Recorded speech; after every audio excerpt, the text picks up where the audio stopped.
Hello दोस्तों, कैसे हैं आप सब। तो सिविल्स वाला के ऑफिशियल यूट्यूब चैनल पे आपका स्वागत है। और जैसा कि आपको पता है कि हर वीकली हम अपने टेलीग्राम चैनल पे एक ऐसे का टॉपिक देते हैं। तो उसी सीरीज में वीक 2 में हमारे ऐसे का टॉपिक था कि current status of women empowerment in perspective of political empowerment. तो हिंदी में जैसा कि हम देख सकते हैं कि हमारे सामने इसका हिंदी टॉपिक भी लिखा हुआ है, जो भी हमारे हिंदी के साथी हैं वो देख सकते हैं। महिला सशक्तिकरण की वर्तमान स्थिति राजनीतिक सशक्तिकरण के परिप्रेक्ष्य में। तो कैसे पॉलिटिकल एम्पावरमेंट लिंक है current status of women empowerment से। तो पूरा ऐसे इसी टॉपिक के अराउंड रिवॉल्व होता है। और हम लोग का पूरा फोकस होगा कि पॉलिटिकल एम्पावरमेंट पे हमको फोकस करना है। उसके साथ साथ जो है हमको ये बताना है कि अगर पॉलिटिकल एम्पावरमेंट होगा तो विमेन का एम्पावरमेंट का जो करंट स्टेटस है वो किस तरह से चेंज हो सकता है और अभी वर्तमान में भी क्या है।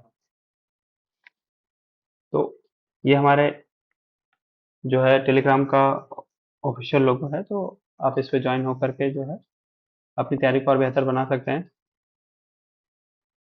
तो सबसे पहले हम बात कर लेते हैं इंट्रो की। तो आप बहुत तरीके से इंट्रोडक्शन लिख सकते हैं। जैसे कई लोग कोशिश करेंगे कि जो एक वर्ल्ड इकोनॉमिक फोरम की रिपोर्ट आती है, gender gap index, global gender gap index, तो वहां से लिख सकते हैं कि इंडिया की अभी करंट रैंकिंग क्या है, जो ये बताता है कि इंडिया का जो स्टेटस है वुमेन एम्पावरमेंट के कंटेक्स्ट में वो काफी लो है। उसके साथ साथ कुछ लोग केस स्टडी से भी शुरुआत कर सकते हैं। आपको पता होगा कि रवांडा एक छोटा सा कंट्री है साउथ अफ्रीकन कॉन्टिनेंट का। और वहाँ पे जो वीमेन का रोल है पॉलिटिकल एम्पावरमेंट में या पॉलिटिकल कंटेक्स्ट में वहाँ के पार्लियामेंट में वो काफ़ी ज़्यादा है। रवांडा अपने आप में उन कंट्रीज में है जहाँ पे वीमेन का जो पार्टिसिपेशन है वहाँ के पार्लियामेंट में, लॉ मेकिंग बॉडी में या लेजिस्लेचर में बहुत ज़्यादा है। इसके साथ साथ आप में से कई लोगों को पता होगा कि जो जब हमारा कॉन्स्टिट्यूशन बन रहा था तो उस समय भी कई सारे ऐसे जो फ्रीडम फाइटर्स थे, हमारी जो फीमेल फ्रीडम फाइटर्स थी, उन्होंने बाद में जाकर के जब कॉन्स्टिट्यूशन असेंबली हुआ था तो उसमें पार्टिसिपेट किया था। और जो कॉन्स्टिट्यूशन की मेकिंग है उसको अपने वैल्यूबल एडिशन से, अपने जो है डिस्कशन से, डेलिब्रेशन से हमारे कॉन्स्टिट्यूशन को सेव करने में और ड्राफ्टिंग करने में काफी रोल अदा किया था। इसके साथ साथ कुछ लोग इससे भी शुरुआत कर सकते हैं कि जो करंट अभी हमारे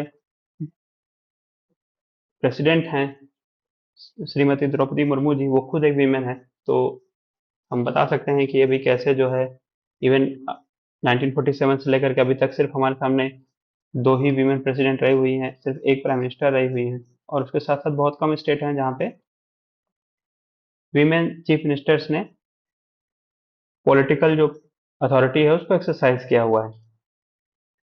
तो आप सभी के जानकारी के लिए या हेल्प के लिए हमने यहाँ पे वो लगा दिया है कि उन सारे फीमेल फ्रीडम फाइटर्स का नाम कभी आप में डायरेक्टली ऐसे जीएस क्वेश्चन भी आ सकता है। तो आप इस चीज को याद रखें। कुछ नाम तो आपको जरूर याद होंगे, जैसे सुचेता कृपलानी का नाम आपने जरूर सुना होगा, सरोजनी नायडू का नाम सुना होगा आपने, राजकुमारी अमृत कौर का नाम सुना होगा, विजय लक्ष्मी पंडित का नाम सुना होगा, दुर्गाबाई देशमुख का नाम सुना होगा। ठीक है। तो ये सारे जो प्रोमिनेंट वीमेन उस समय की स्कॉलर्स थी या फ्रीडम फाइटर्स थी, जिन्होंने बाद में जब कॉन्स्टिट्यूशन असेंबली में पार्ट लिया, तो जो कॉन्स्टिट्यूशन की ड्राफ्टिंग थी उसमें अपने डिस्कशन एंड डेलिब्रेशन से जो अभी का है, जैसे वीमेन राइट्स से रिलेटेड है या पॉलिटिकल राइट्स से रिलेटेड है, उस पे इन लोगों ने काफी एक इम्पोर्टेंट रोल प्ले किया था। इस बेसिक इंट्रो के बाद फिर हम अपना एक छोटा सा मेन बॉडी पे आ सकते हैं। आप यहाँ पे कई लोग लिखते भी हैं ऐसे में कि एक छोटा सा हाईलाइट देते हैं कि उस ऐसे में क्या डिस्कस करने वाले हैं। तो आप भी ऐसे लिख सकते हैं कि इन द फॉलोइंग ऐसे we are going to discuss about the issue related to the women empowerment in the context of political empowerment. तो कैसे जो पॉलिटिकल एम्पावरमेंट का जो कंटेक्स्ट है उसको रेफरेंस बनाते हुए हम वीमेन एम्पावरमेंट के करंट स्टेटस को डिस्कस करने जा रहे हैं। तो सबसे पहला, टेम्पोरल स्केल पे अगर हम लिखें ऐसे को, तो टेम्पोरल स्केल पे लिखने का ये मतलब होता है कि कैसे डिफरेंट टाइम स्पेसेस में जो है फेजेस में वीमेन का जो रोल रहा हुआ है पॉलिटिकल इंपॉर्मेंट में वो कैसे चेंज हुआ है।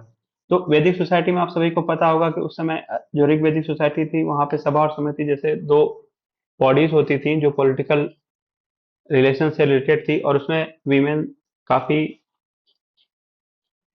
पावर एक्सरसाइज करती थी। और कुछ इंपॉर्टेंट वीमेंस का नाम भी आपने सुना होगा, जैसे लोपामुद्रा या मैत्रेयी। तो इन लोगों ने उस समय के जो ऋग्वैदिक सोसाइटी में जो पॉलिटिकल एम्पावरमेंट था उसके उसको जो एक्सरसाइज किया था। और उस समय जो वीमेन की स्टेटस थी या वीमेन एम्पावरमेंट था वो कंपेरेटिवली बाकी डिफरेंट फेजेस से काफी ज्यादा था, क्योंकि जैसे ही जब लेटर वैदिक पीरियड का फेज आया था तो वहां पे ये वीमेन से ये राइट ले लिए गए थे। तो आप एक बेसिक इंट्रो दे सकते हैं, जब भी वीमेन रिलेटेड कोई टॉपिक आया तो ऋग्वेदिक सोसाइटी से लिखिए, फिर थोड़ा सा एक लाइन लिखिए लेटर वैदिक के बारे में, और फिर सीधे आइए कि मिडिवल इंडिया जो था और कॉलोनियल पीरियड इंडिया था उसमें कैसे फर्दर डिवाइड हुआ था वीमेन एम्पावरमेंट। उसमें बहुत सारे जो सोशल इविल्स थे, जैसे पर्दा सिस्टम था, सती था, ठीक है, एजुकेशन के राइट नहीं थे वीमेन के पास, पॉलिटिकल राइट्स तो बहुत दूर की बात थी।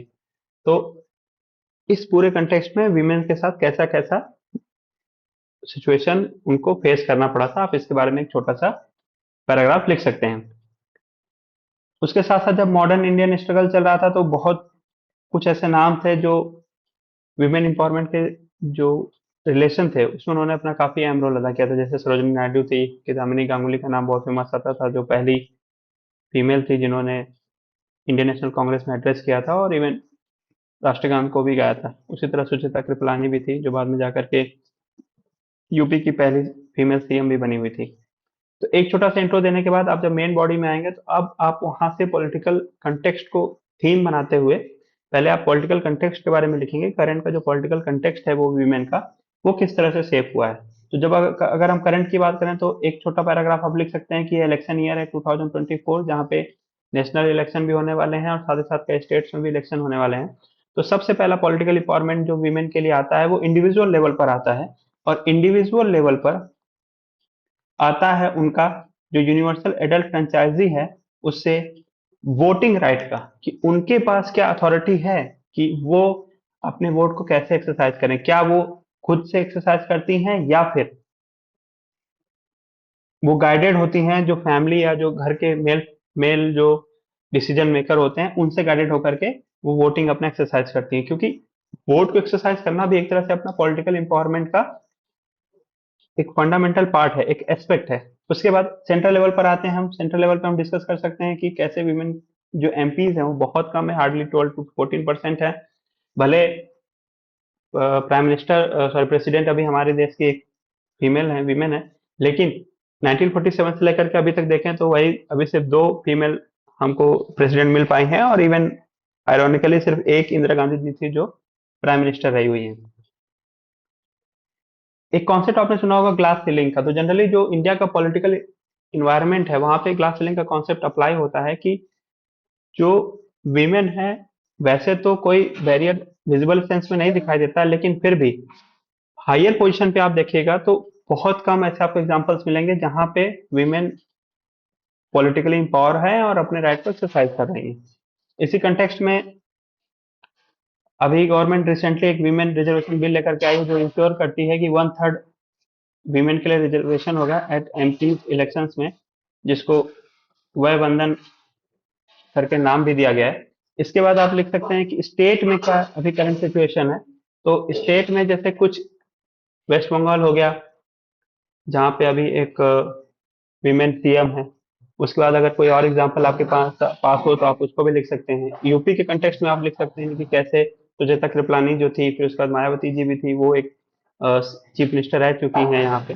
तो इस तरह से आप स्टेट लेवल पे भी एक आर्गुमेंट दे सकते हैं कि पॉलिटिकल एनवायरनमेंट का वीमेन का क्या सिचुएशन है। फिर उसके बाद थर्ड ईयर की बात आती है कि जो पंचायत होते हैं या म्यूनिसिपल कॉर्पोरेशन होते हैं वहाँ पे वीमेन का को कितना राइट है, किस तरह से वो अपने पॉलिटिकल इंपावरमेंट को एक्सरसाइज कर रही हैं। और आप सभी को पता होगा कि कॉन्स्टिट्यूशन में जो 73rd and 74th constitutional amendment था उसके तहत 1/3 रिजर्वेशन जो है थर्ड ईयर पे वो वीमेंस को प्रोवाइडेड है। लेकिन इसके बावजूद भी आप लोगों ने देखा होगा कई तरह के कॉन्सेप्ट होते हैं, वीमेन रिजर्व सीट होने के बावजूद भी जो main behind the power exercise होता है वो मेल डोमिनेटेड सोसाइटी के द्वारा ही होता है। और एक बड़ा सा फेमस सा कॉन्सेप्ट है सरपंच पति का। तो आप ये लिख सकते हैं कि कैसे एक तरह का लीगल स्पेस होने के बावजूद भी, लीगल प्रोविजंस होने के बावजूद भी जो सोशल नॉर्म्स होते हैं वो कैसे एक हिंड्रेंस क्रिएट करते हैं वीमेन के पॉलिटिकल इंपावरमेंट में।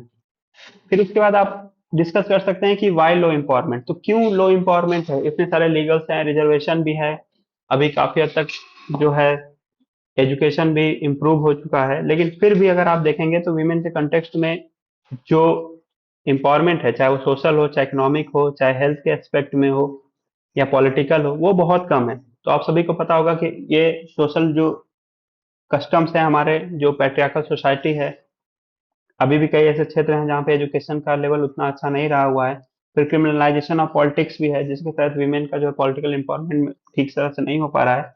मनी एंड मसल फॉल का रोल है जो चुनाव में, जो वीमेन एक्सरसाइज नहीं कर पाती है, वीमेन उसका एडवांटेज नहीं ले पाती हैं। और इस तरह से जब इलेक्शन होता है, चाहे स्टेट इलेक्शन हो, चाहे थर्ड ईयर के इलेक्शन हो, पंचायती इलेक्शन हो, या इवन जनरल इलेक्शन हो, लोकसभा के इलेक्शन हो, वहां पे भी वीमेन को सफलता नहीं मिलती है, उनको कैंडिडेट मतलब नहीं बनाया जाता है, और उनके विनिंग प्रोबेबिलिटी भी काफी कम होती है compare to male counter parts. अब इसके बाद हमको एड्रेस करना है कि अगर वीमेन का एम्पावरमेंट नहीं हो रहा है तो उसे क्या क्या इश्यूज आ रहे हैं। अब यहाँ पे आप अपने आर्गूमेंट से देंगे कि करंट स्टेटस जो है पॉलिटिकल कम या ज्यादा होने से उसका कैसे इम्पैक्ट पड़ रहा है। तो आप एक तरह का पैटर्न फॉलो कर सकते हैं, जैसे पहले आप लिख सकते हैं इंडिविजुअल लेवल पे, फिर फैमिली लेवल पर, फिर सोशल लेवल पर, और फिर नेशनल लेवल पर।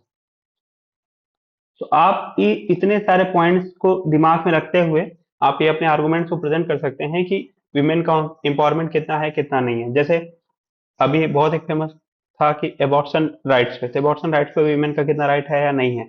इवन मैरिज के बाद जो उनका एजुकेशन लेवल है वो किस तरह से उनको रोक दिया जाता है या कर पाती हैं। इवन जो इकोनॉमिक मार्केट है, जो लेबर मार्केट है, वहां पे भी जो वीमेन का कंट्रीब्यूशन है, जो परसेंटेज है labour force, female labour force participation में, वो भी हार्डली 33% ही है कंपेयर टू द 77 और 78% ऑफ मेल काउंटर पार्ट्स। तो आप इन सारे आर्गूमेंट्स को देकर के बता सकते हैं कि जो वीमेन का करंट सिचुएशन है वो कैसा है। फिर उसके बाद आप रिसेंट एफर्ट्स लिख सकते हैं, जो भी बेटी बचाओ बेटी पढ़ाओ, या इवन पंचायती राज का एक है वीमेन सशक्तिकरण मिशन करके है, उनको ट्रेन किया जाता है। फिर उसके बाद जो और तरह के इनिशिएटिव्स हैं, विमेन रिजर्वेशन बिल की जैसे बात हम लोगों ने की, तो आप वो भी लिख सकते हैं। फिर ये सारे आर्गुमेंट देते हुए अपने आप फिर कंक्लूजन में आप लिख सकते हैं। कंक्लूजन में आप फिर से वही जो जेंडर गैप रिपोर्ट है डब्ल्यू की, आप उसको कोट कर सकते हैं। उसमें एक डेटा आया हुआ था कि जो अभी पॉलिटिकल इनइक्वालिटी है इंडिया में, अगर उसको अचीव करना हो इक्वालिटी, तो हमें कम से कम 200 से 300 साल अभी और लगेंगे। तो ये दर्शाता है कि अभी हम लोग बहुत पीछे हैं। आप रैंकिंग को जो भी रैंक हो 136 या जो भी इस तरह से, तो आप उसको कोट करके अपनी बात को सब्सटेंशिएट कर सकते हैं। उसके साथ साथ आपको ये भी लिखना पड़ेगा कि कई सारे विमेन हैं जिन्होंने कॉन्स्टिट्यूशन मेकिंग में पार्ट लिया, हमने ऊपर उसको डिस्कस किया ही हुआ है। फिर इंडिया जैसे काफी यूथ पॉपुलेशन अभी है, तो आने वाले टाइम में डेमोग्राफिक डिविडेंड की बात होती है, तो डेमोग्राफिक डिविडेंड तब तक नहीं सक्सेसफुल हो पाएगा जब तक हम जेंडर डिविडेंड की बात ना करें। जेंडर डिविडेंड का मतलब ये है कि चाहे मेल हो चाहे फीमेल हो, दोनों को इक्वल अपॉर्चुनिटी मिलनी चाहिए हर तरह के इंपॉवरमेंट को एक्सेस करने के लिए, चाहे वो एजुकेशन हो, चाहे जो भी पॉलिटिकल राइट्स हो, इकोनॉमिक राइट्स हो, या इवन सोशल राइट्स हो। फिर कुछ कोट्स भी हैं जिसको आप सब्सटेंशिएट कर सकते हैं अपने कंक्लूजन के लास्ट में, कि विवेकानंद का एक फेमस कोट है कि a bird can not fly with a one wing. तो अगर मेल एंड फीमेल दोनों हैं, अगर हम ये सोचें कि सिर्फ एक ही सेक्शन को हम बहुत स्ट्रांग कर देंगे और दूसरे को वीक कर देंगे और हमारी सोसाइटी प्रोग्रेस कर लेगी, तो वो पॉसिबल नहीं है। सेम उसी तरह से ये भी एक कोट है कि if we want to compare और assess the progress of a society, we have to see the situation of women. तो वीमेन को कितने राइट्स प्रोवाइडेड है उस सोसाइटी में, ये बात डिसाइड करती है कि वो कितना जो है सोसाइटी प्रोग्रेसिव है और कितना उसमें प्रॉस्पेरिटी है। तो आप इन्हीं सारे आर्गुमेंट्स के साथ अपने एसे को कंक्लूड कर सकते हैं। आई होप जो है आपको ये डिस्कशन काफी बेनिफिशियल रहा हो। नेक्स्ट वीक हम आपके सामने फिर एक ऐसे लेकर के आएंगे और फिर उस पर डिस्कशन करेंगे, ताकि आप लोगों को ऐसे रिलेटेड टॉपिक्स में जो दिक्कत आती है कि इंट्रो कैसे करें, मेन बॉडी में कैसे लिखें, कंक्लूजन में कैसे आर्गुमेंट को सब्सटेंशिएट करें, स्टोरीज कहाँ पर डालें, डेटा या रिपोर्ट को कैसे यूज करें, तो इस सारे डिस्कशन से आपको उस सब में हेल्प मिलेगी। तो thank you very much. Next time के लिए सी यू अगेन। आप हमारे ऑफिशियल टेलीग्राम चैनल को जरूर ज्वाइन करें और मिलते हैं फिर से।